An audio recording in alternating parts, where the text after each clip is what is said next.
गए और आहिस्ता आहिस्ता लोगों ने खाने काबा में बुत रखना शुरू कर दिया। फिर साल 570 सी में रहमतन लिल आलमीन हजरत मोहम्मद मुस्तफा सल्लल्लाहु अलैहि वसल्लम का जन्म होता है। उसी साल एक इंसान ने खाने काबा पर हमला करने का मंसूबा बना दिया जिसका नाम अबराहा था।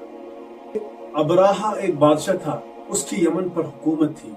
वो चाहता था कि जिस तरह लोग दूर दूर से दुनिया भर से खाने काबा को देखने आते हैं, लोग उसी तरह यमन भी आए।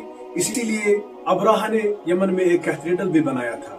लेकिन लोग फिर भी खाने काबा को ही देखने जाते थे क्योंकि अरब के लोग खाने काबा को बहुत अजीम मानते थे और उन्होंने उसमें अपने बुत भी रखे हुए थे। इस सब से परेशान होकर अबराहा ने खाने काबा पर हमला करने का मंसूबा बना दिया। अबराहा ने एक बड़ी फौज तैयार की जिसमें बड़े बड़े हाथी थे और ये अरब के लोगों के लिए बहुत खतरनाक था क्योंकि अरब के लोगों ने इससे पहले कभी हाथी नहीं देखे थे। उनके घोड़े भी हाथियों से बहुत डरते थे।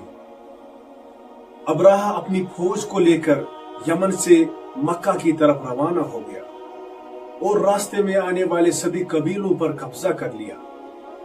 इसी दौरान अबराहा ने कुछ ऊंट भी हथिया लिए, लेकिन उन ऊंटों का मालिक जनाब अब्दुल मुतल्लिब था जो कि हजरत मोहम्मद मुस्तफा सल्लल्लाहु अलैहि वसल्लम के दादा थे।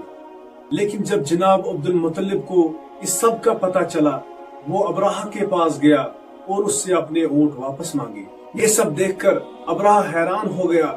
उसने अब्दुल मुतल्लिब से कहा, कैसे बंदे हो तुम? मैं यहाँ तुम्हारे काबा पे हमला करने आया हूँ और आपको ऊँटों की पड़ी है। अब्दुल मुतल्लिब ने भी क्या दिल को छूने वाला जवाब दिया। उसने कहा कि मैं इन ऊँटों का मालिक हूँ